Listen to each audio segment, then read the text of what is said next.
Hello and welcome back to my channel. This video is going to be about me living in Puerto Rico. So about a year and a half ago, I packed up my life and moved to Puerto Rico. If you followed my blog or my Instagram or other content, you've probably seen pieces of that journey. But interestingly enough, I never actually made a YouTube video talking about the move itself. And honestly, I think that was for the best. When you first move somewhere, you're in the honeymoon phase, everything is new and exciting. You haven't experienced the challenges yet, you haven't really settled into a routine, so you don't really know if that move was the right decision. But after a year and a half, I finally feel like I can answer the questions people ask me all the time. Do I like living in Puerto Rico? Am I fluent in Spanish yet? Do I feel more connected to my Puerto Rican roots?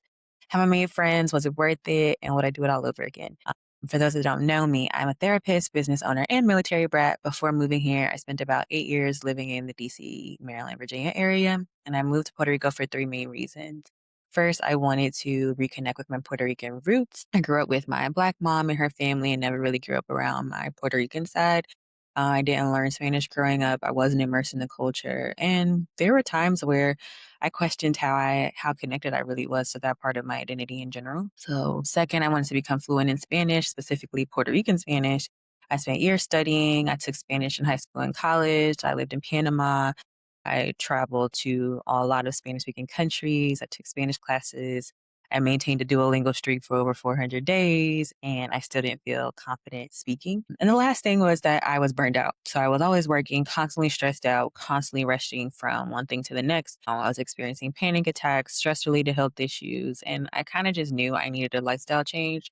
So now that I've been here for a year and a half, let's talk about what has actually happened. So, first question is, did moving here make me feel more Puerto Rican? The answer might surprise some people, but in some ways, I actually feel less Puerto Rican than I did before I moved here. And what I mean by that is living here has made me more aware of the differences between Puerto Ricans who grew up on the island and those of us who are part of the diaspora that grew up in the States. Before moving here, Puerto Rican identity felt a little more abstract to me. But now I can see all the nuances. I can see how language, upbringing, culture, lived experiences really shape people's understanding of what it means to be Puerto Rican. Especially because I'm still not fluent in Spanish, there are definitely moments where I can feel the divide. What I've learned or kind of embraced is that I am part of the Puerto Rican diaspora, but I'm still unpacking what that means to me. But at my core, I still very much strongly identify as a Black woman. So, a Black American woman. So, what has surprised me most isn't necessarily the identity, but more so the people. So, Puerto Ricans are some of the kindest people I've ever encountered. Even where I live now, this is my second place that I've lived here, but even the place that I live now, I've had neighbors that don't even live on the same floor as me, but they'll personally make sure to bring my package upstairs from the lobby and bring it to my front door for me. Or maybe I drop something while I'm walking down the street and someone will literally cross the street and cross through traffic to help me out. I've even had like the person who was came to install my internet saw my mailbox lock on the table and helped me figure out how to get it installed on my mailbox correctly. Like people who just really go above and beyond to help even when things aren't part of their job or when they don't really know you. And so it's those little moments that really helped me to feel really connected here. And so while I still do feel like a visitor, I do feel connected a little bit through everyday life. So yeah. And then for Spanish, am I fluent yet? This is the question I get asked the most often. No, absolutely not. My Spanish has improved tremendously, but I'm definitely not fluent for a couple of reasons. But I do meet with a Puerto Rican tutor every week. I use a tutor via the Prevly platform, and she gives me suggestions of places to go and things to do. We also are able to like practice the conversations about day to day things. I try to attend like Spanish speaking events as much as I can. I order food in Spanish. I make small talk in Spanish.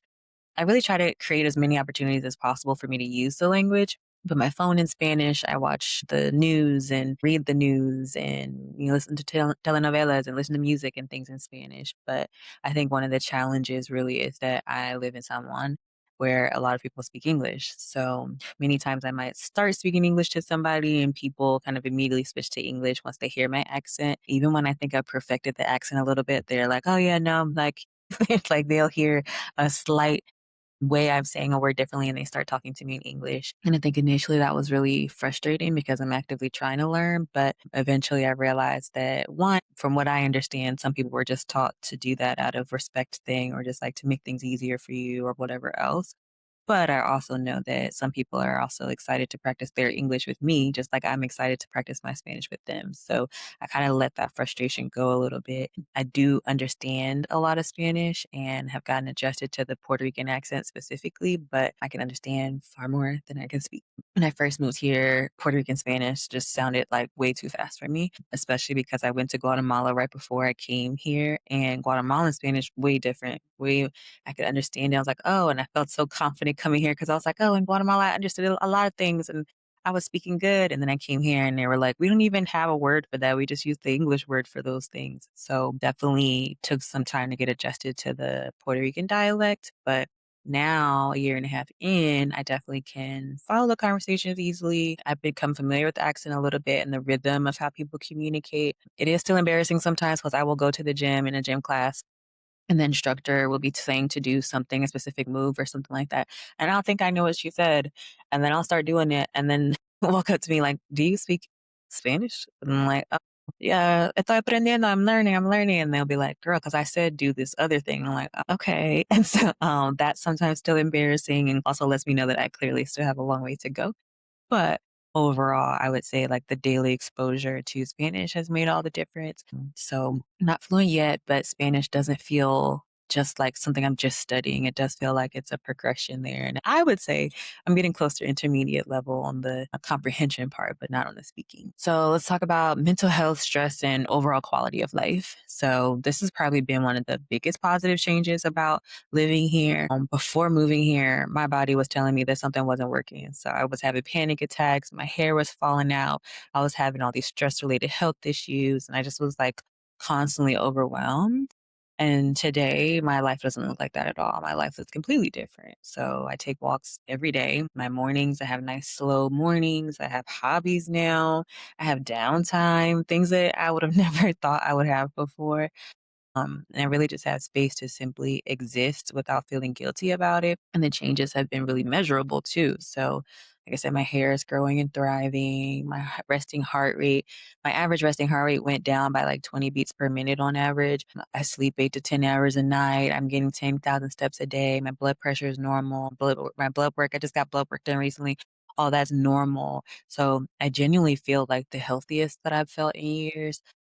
But I will say that that didn't happen overnight. So it took a good 6 to 8 months to really find a routine that worked for me and then like get into the flow of that routine. I think too, the combination of the consistent weather, being near the ocean, not dealing with seasonal allergies, not working on weekends, and really embracing like the concept of island time really allowed me to allow my nervous system to finally really like exhale. But I think the downfall of that is something that I wasn't prepared for, is that once my nervous system calmed down, all the things I've been avoiding suddenly had a room to show up. So a lot of grief and trauma and unresolved issues I had buried under work and being busy, they became a lot harder to ignore once my nervous system was a little more settled. So it was like once all that noise and static finally went away, I could hear everything else that was like buried beneath the surface. But thankfully, I have a great therapist that I've been working with here on the island. And yes, therapists go to therapy too.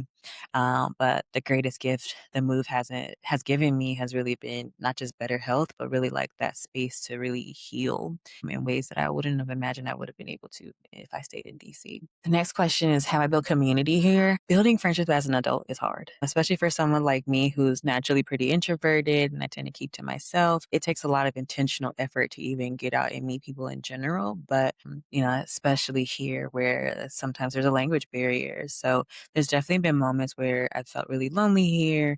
Part of that is because I live in a touristy area, so a lot of the people I have met, maybe they're only here for a couple days, couple weeks, something like that.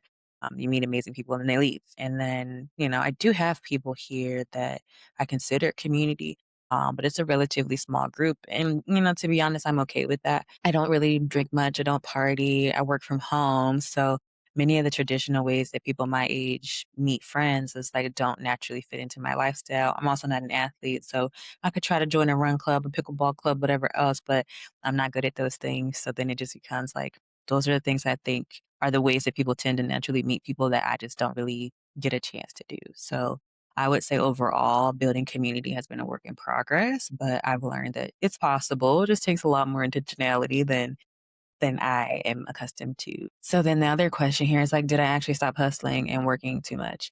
So ironically, I moved here to slow down and somehow I started more businesses. But to start, running my therapy practice remotely definitely had its challenges at first. My first year here, I was flying back and forth to Maryland so many times to put out different fires and solve different problems and also just to visit family. And I tried to like still be as present as I was before. And I tried to be like, I tried to have the mindset of like, yeah, even though I'm here, like it's fine. I can come back, 'cause I can be at all the things. I can still show up. But I've since let that mindset go. And now things have stabilized more with running the business.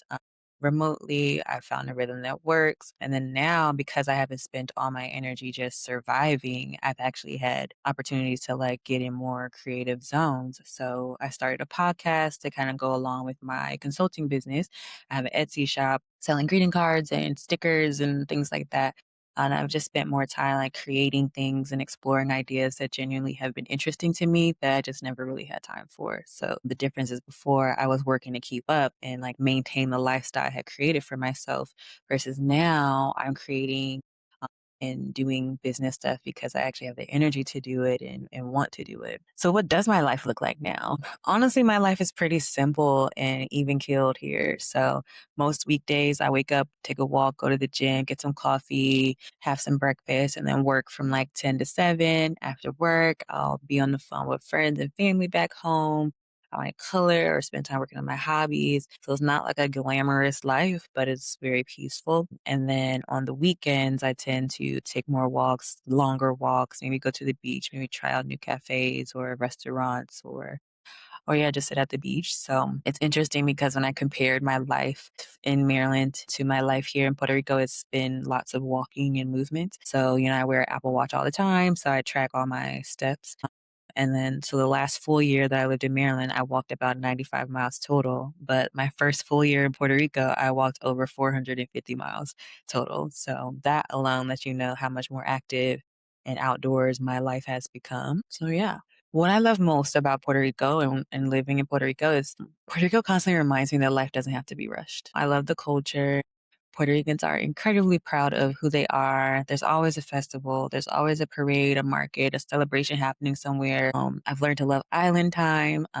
I think some people that can be off-putting for them. I've met people here that like that's the most frustrating thing for them, but for me, it's been, I think, really necessary for where I was at in my life to embrace island time.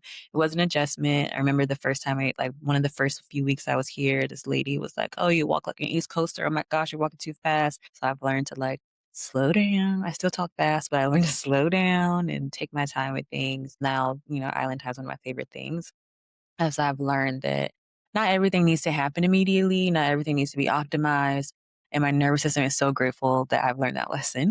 The other things I love, of course, are the weather, the beaches, the people. I love that I can really be immersed in a completely different culture while still being a relatively short flight away from family and friends.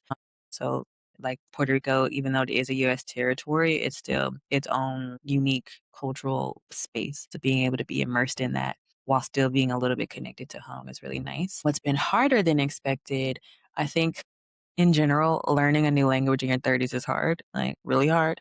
So there are days when it's exciting and rewarding, and then there's other days when it feels really isolating and exhausting. So living in a place where you don't fully speak the primary language can be really challenging, especially when you're trying to build relationships and fully participate in the conversation. I'm used to in the States, I could say, oh, you know what? I want to get out and be more social, go somewhere and know that I'll be able to find someone who's my vibe and whatever else, and we can have a good time. But here, that I find that that's not really the case. And I guess I do think language is one of the primary barriers. 'Cause it's just a lot harder to fully express yourself when you're in a language that you're just now learning. So the other adjustment I would say has been like convenience. So like Amazon exists, but next day delivery definitely doesn't.